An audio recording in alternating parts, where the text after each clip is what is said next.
ನಮಸ್ಕಾರ. ನನ್ನ ಹೆಸರು ಶ್ರೀನಂದನ್ ಅಂತ. ಕಡಬ ತಾಲೂಕಿನ ಯಣಮೂರು ಗ್ರಾಮದವನು. ನಮ್ಮ ತೋಟದಲ್ಲಿ ಒಂದು ವಿಶೇಷವಾದ ಕಾಳುಮೆಣಸು ಗಿಡ ಇದೆ.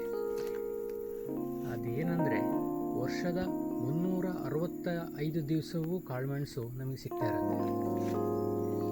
ಬನ್ನಿ ಆ ಗಿಡವನ್ನು ನಾನು ನಿಮಗೆ ತೋರಿಸ್ತೀನಿ. ಹೇಗಿದೆ ಅಂತ ನೋಡೋಣ. ಅದರ ಬಗ್ಗೆ ಸ್ವಲ್ಪ ಎಕ್ಸ್ಪ್ಲೇನ್ ಮಾಡ್ತೀನಿ. ಬನ್ನಿ.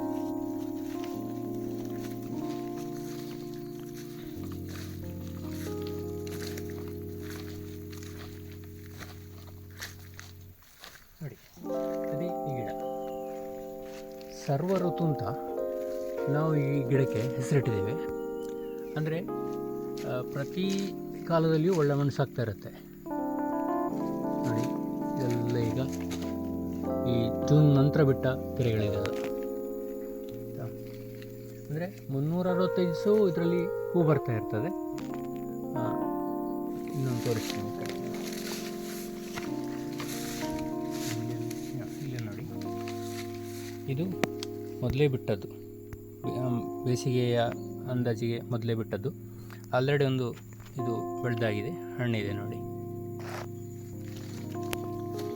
ಇನ್ನೂ ಇದೆ ನೋಡಿ, ಇಲ್ಲಿ ಇದು ಇವಾಗ ಬಿಡ್ತಾ ಇರುವ ಒಂದು ಗೆರೆ ಕಾಣ್ತಾ ಇದೆಯಲ್ಲ, ಇದು ಇನ್ನು ನೆಕ್ಸ್ಟ್ ಒಂದು 2-3 ತಿಂಗಳಲ್ಲಿ ಬೆಳೆದು ಸಿಗುತ್ತೆ ನಮಗೆ. ಅಂದರೆ ಇದು ಬೀಳಲ್ಲ, ಏನು ಕೆಳಗಡೆ ಬಿದ್ದು ಹೋಗಲ್ಲ, ಇದು ಕೂಡ ಬೆಳೀತದೆ. ಅಂದರೆ ಗೆರೆ ಸ್ವಲ್ಪ ಈ ಮಳೆಗಾಲದಲ್ಲಿ ಬಂದಷ್ಟು ಅಷ್ಟು ಉದ್ದ ಬರಲ್ಲ, ಸ್ವಲ್ಪ ಗೆಡ್ಡೆ ಇರುತ್ತೆ. ಇದೆಲ್ಲ ಇಲ್ಲಿ ಅಂದರೆ ಕೆಲವು ಪಾಲಿನೇಷನ್ ಆಗದೆ ಸ್ವಲ್ಪ ಬಿದ್ದಿದೆ ಇದರಲ್ಲಿ. ಅಂದರೆ ಈ ಪಾಲಿನೇಷನ್ ಆಗಬೇಕಿದ್ರೆ ನಮಗೆ ರಾತ್ರಿ ಹೊತ್ತಲ್ಲಿ ಮಳೆ ಬರಬೇಕಾಗ್ತದೆ. ಈ ವರ್ಷ ರಾತ್ರಿ ಹೊತ್ತು ಮಳೆ ಬಂದದ್ದು ತುಂಬ ಕಮ್ಮಿ. ಆ ಕಾರಣದಿಂದಾಗಿ ಸ್ವಲ್ಪ ಪಾಲಿನೇಷನ್ ಆಗಲಿಲ್ಲ ಅಂತ ನನಗೆ ಕಾಣ್ತದೆ. ಪ್ರತಿ ಒಂದು ಗಂಟಲ್ಲಿಯೂ ನೋಡಿ ಈಗ ಬರ್ತಾ ಇರ್ತದೆ.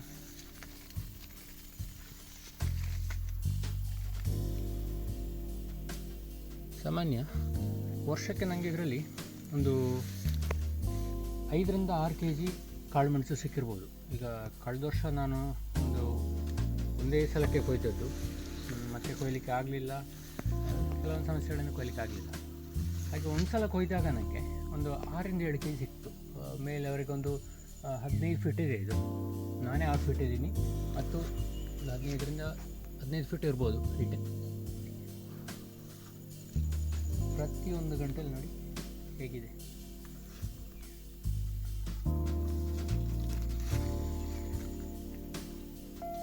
ನೋಡಿ, ಆಲ್ರೆಡಿ ಇಲ್ಲೊಂದು ಸಣ್ಣದ ಗೆರೆ ಇದೆ. ಇದನ್ನು ಕೊಯ್ದುಕೊಳ್ಳೋಣ, ಇಲ್ಲಾಂದರೆ ನಾಳೆ ಬಂದರೆ ಇದಿರಲ್ಲ, ಬಿದ್ದು ಹೋಗಿರುತ್ತೆ. ರೋಗದ ಲಕ್ಷಣ ಏನಾರಿದೆ ಸರ್? ರೋಗ ನಾನೀಗ ಇದನ್ನು ಗಮನಿಸಿದ ಹಾಗೆ ಸುಮಾರು 4-5 ವರ್ಷದಿಂದ ಇದನ್ನು ಗಮನಿಸ್ತಾ ಇದ್ದೇನೆ ನಾನು. ಯಾವುದೇ ರೋಗ ಲಕ್ಷಣ ಆಗಲಿ ಏನು ಕಾಣಲಿಲ್ಲ. ಇದು ರನ್ನರ್ಸ್ಗಳು ಇದರಲ್ಲಿ ಬರೋದು ಭಾರಿ ಕಮ್ಮಿ. ರನ್ನರ್ಸ್ಗಳೇ ಇಲ್ಲ ಇದರಲ್ಲಿ. ನೋಡಿ, ನಾವು ಟಾಪ್ ಶೂಟನ್ನೇ ಇದನ್ನು ಡೆವಲಪ್ ಮಾಡಬೇಕಷ್ಟೇ ಹೊರತು ರನ್ನರ್ಸ್ಗಳು ಇದರಲ್ಲಿ ಸಿಗ್ತಾ ಇಲ್ಲ ನನಗೆ. ರನ್ನರ್ಸ್ಗಳು ಸಿಕ್ಕಿದರೆ ಡೆವಲಪ್ ಮಾಡ್ಬೋದು. ಟಾಪ್ ಶೂಟ್ ಕೊಯ್ಲಿಕ್ಕೂ ಸ್ವಲ್ಪ ಕಷ್ಟ. ಅಂದರೆ ಮರದ ಇದಕ್ಕೆ ತುಂಬ ಗಟ್ಟಿಯಾಗಿ ಹಿಡ್ಕೊಂಡಿದೆ. ಅಂದರೆ ನಮಗೆ ಹಿಡಿದು ಎಳೆಯೋಕ್ಕೆಲ್ಲ ಕಷ್ಟ. ಇದು ಎಳೆದ್ರೆ ಈ ಗಂಟೆ ಬುಡದಿಂದಲೇ ಕಟ್ಟಾಗಿ ಹೋಗುತ್ತೆ, ಅಷ್ಟು ಗಟ್ಟಿ ಇದೆ ಅದರ ಬೇರುಗಳೆಲ್ಲ. ಹಾಗೆ ಬೇರುಗಳೆಲ್ಲ ಗಟ್ಟಿ ಹಿಡಿದಿರುವ ಕಾರಣ ರೋಗ ಬರುವ ಸಾಧ್ಯತೆ ತುಂಬ ಕಮ್ಮಿ ಇತ್ತು ನನಗೆ ಕಾಣ್ತದೆ ಇದರಲ್ಲಿ. ಈ ವರ್ಷ ನಮ್ಮ ಇಲ್ಲಿ ಸುಮಾರೊಂದು 5,000 ಮಿಲಿಮೀಟರ್, ಅಂದರೆ ಮೇ 11ನೇ ತಾರೀಕಿಗೆ ಈ ವರ್ಷ ಮಳೆ ಸ್ಟಾರ್ಟ್ ಆಗಿದ್ದೀನಿ ಅಂತ. ಇವಾಗಂದರೆ ಇವತ್ತು ಸೆಪ್ಟೆಂಬರ್ 15 ಅಲ್ವಾ? 15ನೇ ತಾರೀಕು ಹೋಗ ಸುಮಾರು 5,600 ಮಿಲಿಮೀಟರ್ ಮಳೆ ಬಂದಿದೆ.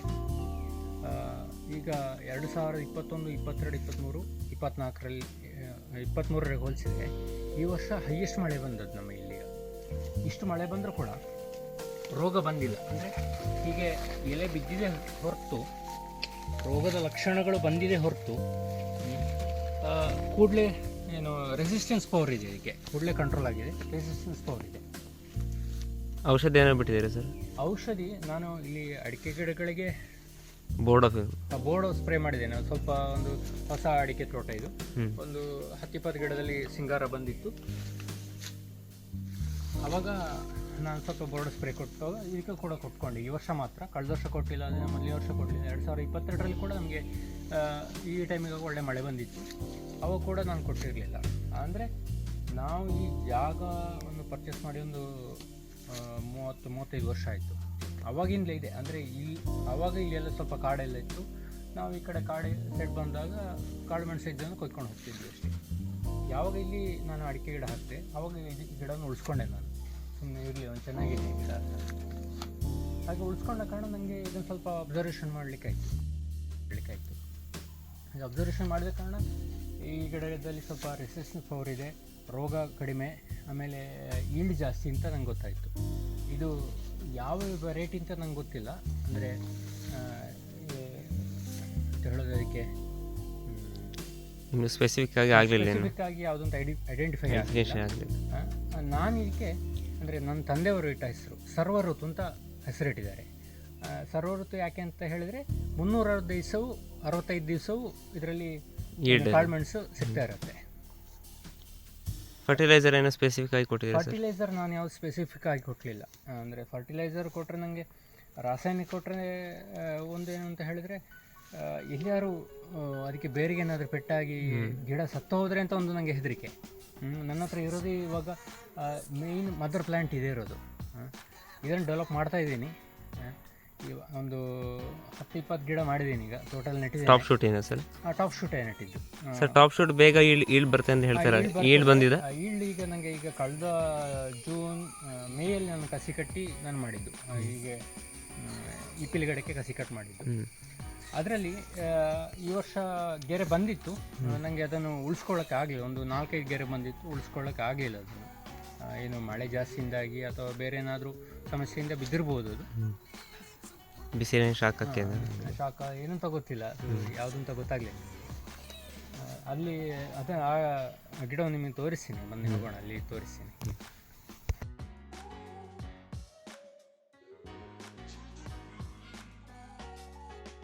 ಇನ್ನೂ ಒಂದು ವಿಶೇಷ ಏನಂತ ಹೇಳಿದ್ರೆ, ಈ ಕಾಳುಮೆಣಸಿನ ಕಾಳೆಲ್ಲ ಹಣ್ಣು ಹಾಕುವಾಗ ಕೆಂಪು ಬಣ್ಣ ಬರುತ್ತೆ. ಇದು ನೋಡಿ, ಸ್ವಲ್ಪ ಹಳದಿ ಮತ್ತು ಆರೆಂಜ್ ಮಿಕ್ಸ್ ಇದೆ ನೋಡಿ. ಇದು ಫುಲ್ ಹಣ್ಣಾದ ಇದು ಗೆರೆ. ಇದೀಗ ಹಳದಿ ಮತ್ತು ಆರೆಂಜ್ ಮಿಕ್ಸ್ ಇದೆ. ಆದ ಕಾರಣ ಸ್ವಲ್ಪ ವೈಲ್ಡ್ ವೆರೈಟಿ ಆದ ಕಾರಣ ಇದು ಹೀಗೆ ಬರ್ತಾ ಇರ್ಬೋದು ಅಂತ ನಾನು ಅಂದ್ಕೊಂಡಿದ್ದೇನೆ. ಅಂದರೆ ಇದರಲ್ಲಿ ಪಾಲಿನೇಷನ್ ಆಗಲಿಲ್ಲ, ಆದ ಕಾರಣ ಇಷ್ಟೇ ಇರೋದು. ಇನ್ನೊಂದು ಹಣ್ಣಿದೆ, ತೋರಿಸ್ತೀನಿ. ಇಲ್ಲಿ ನೋಡ್ಬೋದು,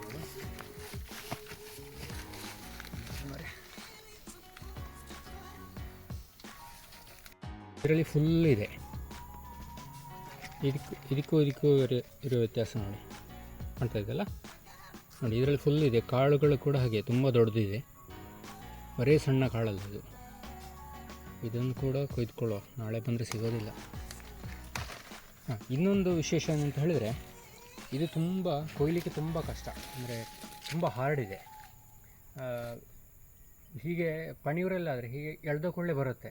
ಇದು ಹಾಗಲ್ಲ, ನಾವು ಉಗುರಲ್ಲಿ ಹಿಡಿದು ಇಷ್ಟು ಎಳೆದ್ರೂ ನಮ್ಮ ಏನು ಪ್ರೆಷರ್ ಹಾಕಿ ಇಡಬೇಕಾಗುತ್ತೆ, ಅಷ್ಟು ಗಟ್ಟಿ ಇದೆ.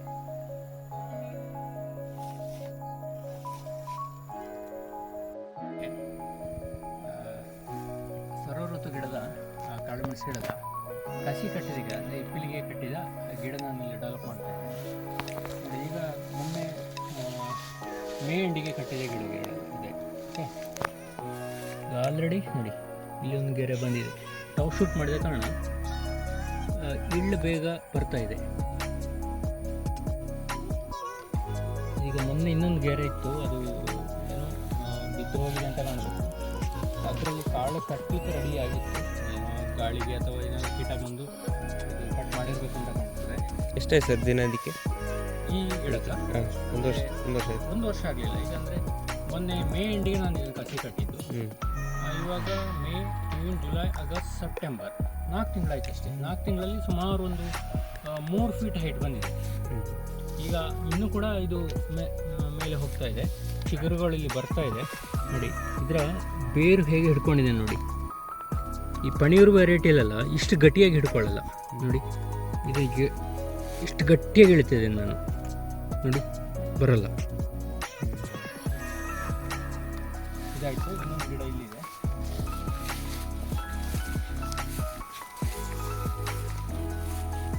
ಇದು ಏನಾಯ್ತಂದರೆ ಮೊನ್ನೆ ಗಿಡ ಸೋಗೆ ಬೀಳುವಾಗ ಇಲ್ಲಿವರೆಗೆ ಬಂದಿತ್ತು, ಕೊಡಿ ಕಟ್ಟಾಗೋಯ್ತು, ತುದಿ ಕಟ್ಟಾಗೋಯ್ತು. ಹಾಗೆ ಸ್ವಲ್ಪ ಬಳ್ಳಿ ಕಟ್ಟಿ ಹೀಗೆ ಮಾಡಿದ್ದೇನೆ. ನೆಕ್ಸ್ಟ್ ಬರೋ ಇದರಲ್ಲಿ ಇನ್ನೂ ಗಟ್ಟಿಯಾಗಿ ಹಿಡ್ಕೊಳ್ಳುತ್ತೆ ಇದು. ಇಲ್ಲೆಲ್ಲ ಇದೆ ಬ್ರಾಂಚಸ್ಗಳು ನೋಡಿ. 2 ಗಿಡ ಮಾಡಿದ್ದೀನಿ ಇದರಲ್ಲಿ. ಒಂದೇ ಎರಡು ಇಪ್ಪಲಿ ಗಿಡ ಒಂದೇ ತೊಟ್ಟೆಗೆ ಹಾಕಿ ಮಾಡಿದಂಥ ಗಿಡ ಇದು. ಸ್ವಲ್ಪ ಚೆನ್ನಾಗಿ ಮೇಲೆಯವರೆಗೆ ಹಿಡ್ಕೊಂಡು ಹೋಗಲಿಕ್ಕೆ ಒಳ್ಳೆಯದು ಅಂತ, ಸ್ಪ್ರೆಡ್ ಆಗಿ ಹೋಗಲಿಕ್ಕೆ. ಮತ್ತು ಒಂದು ಉಪವಾಸ ನಮಗೆ ಕಸಿ ಕಟ್ಟಲಿಕ್ಕೂ ಸುಲಭ ಆಗುತ್ತೆ. ಎಲ್ಲಾರು ಅಕಸ್ಮಾತ್ ಒಂದು ಗಿಡ ಹೋಯ್ತು ಮತ್ತೊಂದರಲ್ಲಿ ಇರುತ್ತೆ. ಇನ್ನೊಂದು ಗಿಡ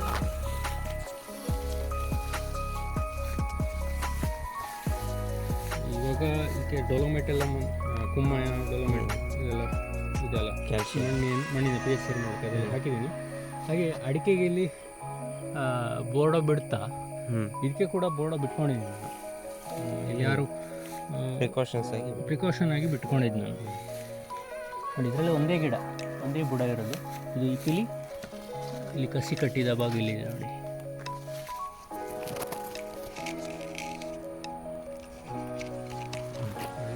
ತುಂಬ ಚೆನ್ನಾಗಿ ಬಂದಿದೆ ಇದು. ಮೋಸ್ಟ್ಲಿ ನೆಕ್ಸ್ಟ್ ಒಂದು 2 ತಿಂಗಳಲ್ಲಿ ಇದರಲ್ಲಿ ಗೆರೆ ಬರೋ ಸಾಧ್ಯತೆ ಉಂಟು. ಅಂದರೆ ಈ ಭಾಗದಲ್ಲಿ ಸ್ವಲ್ಪ ಬಿಸಿಲು ಎಲ್ಲ ಜಾಸ್ತಿ ಬೀಳುತ್ತೆ. ನೀರಿನ ಅಭಾವ ಹೇಗೆ ಆಗ್ತದೆ ಅಂತ ಗೊತ್ತಿಲ್ಲ, ನೋಡ್ಬೇಕು ಹೇಗೆ ಬರ್ತದೆ ಅಂತ. ಇನ್ನೊಂದು ವೈಲ್ಡ್ ವೆರೈಟಿ ಇದೆ ನಮ್ಮಲ್ಲಿ, ಅದು ಸ್ವಲ್ಪ ಸಿಗಂದಿನಿಗೆ ಸ್ವಲ್ಪ ಹತ್ತಿರ ಆಗಿದೆ. ಈ ಅದರ ಗೆರೆ ಇದೆಲ್ಲ ಸ್ವಲ್ಪ ಚಿಕ್ಕದು, ನೋಡಬೇಕು. ಅದನ್ನು ಕೂಡ ಬ್ಯಾಕ್ ಮಾಡಿದೆ ನಾನು. ಕಲರ್ ಎಲ್ಲ ಸಿಗಂದಿನಿ ಟೈಪ್ ಇದೆ. ಕಲರ್ ಸ್ವಲ್ಪ ಸಿಗಂದಿನಿ ರೀತಿ ಇದೆ, ಆದರೆ ಸಿಗಂದಿನಿ ಅಲ್ಲ ಇದು. ತುದಿಯ ಇದೆಲ್ಲ ಬರುವಾಗ ಹಾಗೆ ಕಾಣ್ತದೆ. ಸ್ವಲ್ಪ ಎಲೆ ಬಳ್ಳಿ ಎಲ್ಲ ಸಣ್ಣ ಇದೆ ಇದು. ಹಾಗಳಿಕೊಂಡು ಪಣಿಯೂರು ಅಥವಾ ಈ ವೈಲ್ಡ್ ವೆರೈಟಿ ಇದರ ಇದು ಈಲ್ಡ್ ಬರಲ್ಲ. ಅಂದರೆ ಈ ವರ್ಷ ಜಾಸ್ತಿ ಇದ್ದರೆ ನೆಕ್ಸ್ಟ್ ಇಯರ್ ಕಮ್ಮಿ ಇರುತ್ತೆ, ಒಂದೇ ಥರ ಇರಲ್ಲ ಇದರಲ್ಲಿ. ಈ ಗಿಡ ಇದು ಕೂಡ ನಮಗೆ ತೋರಿಸ್ತೀನಿ, ಮೇಲ್ಗಡೆ ಇದೆ, ಒಂದು ಗಿಡದಲ್ಲಿ ಇದೆ, ತೋರಿಸ್ತೀನಿ ಬನ್ನಿ. ಇದು ಇವಾಗ ಹೇಳಿದಂಥ ಮತ್ತೊಂದು ಗಿಡ. ಅಂದರೆ ಇಡೀ ವರ್ಷ ಆಗುವಂಥ ಇದಲ್ಲ, ಆದರೆ ಸ್ವಲ್ಪ ವೈಲ್ಡ್ ವೆರೈಟಿಯ ಇದು. ಸ್ವಲ್ಪ ಎಲೆಯಲ್ಲಿ ನೋಡಿ ಅದಕ್ಕಿಂತ ಸ್ವಲ್ಪ ವ್ಯತ್ಯಾಸ ಇದೆ. ತುದಿ ಅದರದ್ದು ಸ್ವಲ್ಪ ಕೆಂಪು ಬರುತ್ತೆ ಇದರಲ್ಲೆಲ್ಲ. ಅಂದರೆ ಟಾಪು ಹೋಗುವಂಥ ಇದು, ಸೈಡ್ ಬ್ರಾಂಚಸ್ಸಲ್ಲಿ ಕೆಂಪು ಬರಲ್ಲ. ಆದರೆ ಸಿಗಂದಿನಿ ಅಲ್ಲ ಇದು. ನಾನು ಈಗ ನಮ್ಮಲ್ಲಿಂದ ಇದು ಸುಮಾರೊಂದು ಈ ಬಳ್ಳಿಗೊಂದು 20-25 ವರ್ಷ ಆಗಿರ್ಬೋದು ಅಂತ ಕಾಣ್ತದೆ. ಅದೊಂದು ಎಂಥ ಮರ ಇದೆ, ಮರದ ಹೆಸರು ನಂಗೆ ಗೊತ್ತಿಲ್ಲ. ಆದರೆ ಇದರಲ್ಲಿ ಕಾಳಷ್ಟು ಈ ವರ್ಷ ಬಂದಿಲ್ಲ. ಕಳೆದ ವರ್ಷ ತುಂಬ ಇತ್ತು. ಒಂದು ಸುಮಾರೊಂದು 4 kgಯಷ್ಟು ಹಸಿ ನನಗೆ ಸಿಕ್ಕಿದೆ. ಈ ವರ್ಷ ಅಷ್ಟೇ ಒಂದು kg 1.5 kgವರೆಗೆ ಇರ್ಬೋದು ಅಷ್ಟೇ. ಇದರಲ್ಲಿ ರೋಗ ಎಲ್ಲ ಬಂದಿದೆ? ರೋಗ ಇಲ್ಲ, ಈ ವರ್ಷವೂ ಇಲ್ಲ, ಕಳೆದ ವರ್ಷವೂ ಇಲ್ಲ. ಅಂದರೆ ಈ ವರ್ಷ ಬರೋದಿದ್ರೆ ಈ ವರ್ಷ ಬರಬೇಕಿತ್ತು, ಬರಲಿಲ್ಲ. ಅಂದರೆ ಸಿಂಗಲ್ ಪ್ಲಾಂಟ್ ಇಲ್ಲಿ ಇರುವ ಕಾರಣ ರೋಗ ಬರುವ ಸಾಧ್ಯತೆ ಇಲ್ಲ ಅಂತ ಹೇಳ್ಬೋದು. ಈಗ ಮಾಸ್ ಆಗಿ ಮಾಡಿದರೆ ಹೇಗೆ ಅಂತ ಹೇಳಲಿಕ್ಕೆ ಸಾಧ್ಯ ಇಲ್ಲ.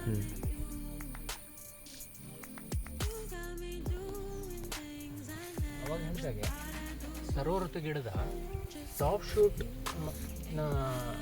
ಬ್ರಾಂಚ್ ತೆಗೆದು ಮಾಡಿದಂಥ ಗಿಡದೀಗ ಒಂದು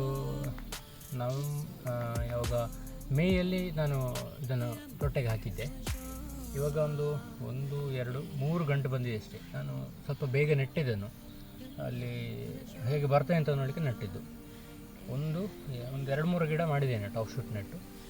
ಅಂದರೆ ಟಾಪ್ ಶೂಟಲ್ಲಿ ಕೂಡ ಈಗ ಇದು ಸಿಗೋದು ತುಂಬ ಕಷ್ಟ ನನಗೆ.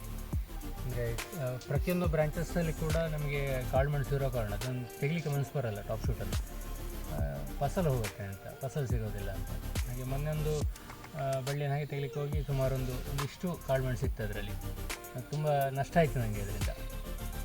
ಇದೊಂದು ಆಯ್ತು ನೋಡಿ, ಇನ್ನೊಂದು ತೋರಿಸ್ತೇನೆ.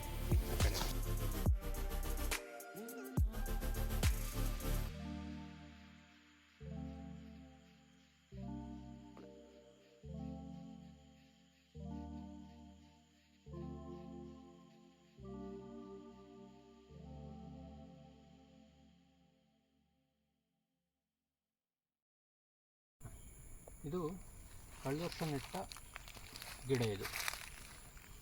ಇದು ಟಾಪ್ ಶೂಟೇ ನೆಟ್ ಮಾಡಿದ ಗಿಡ ನೋಡಿ. ಇದರಲ್ಲಿ ಅಂದರೆ ನಾನು ಯಾವುದೇ ಗೊಬ್ಬರ ಆಗಲಿ ಅಂತ ಕೊಡಲಿಲ್ಲ ಇದಕ್ಕೆ. ಹಾಗೆ ಸ್ವಲ್ಪ ಗ್ರೋತ್ ಕಮ್ಮಿ ಇದೆ ಇದರದ್ದು. ಸ್ವಲ್ಪ ಗಿಡ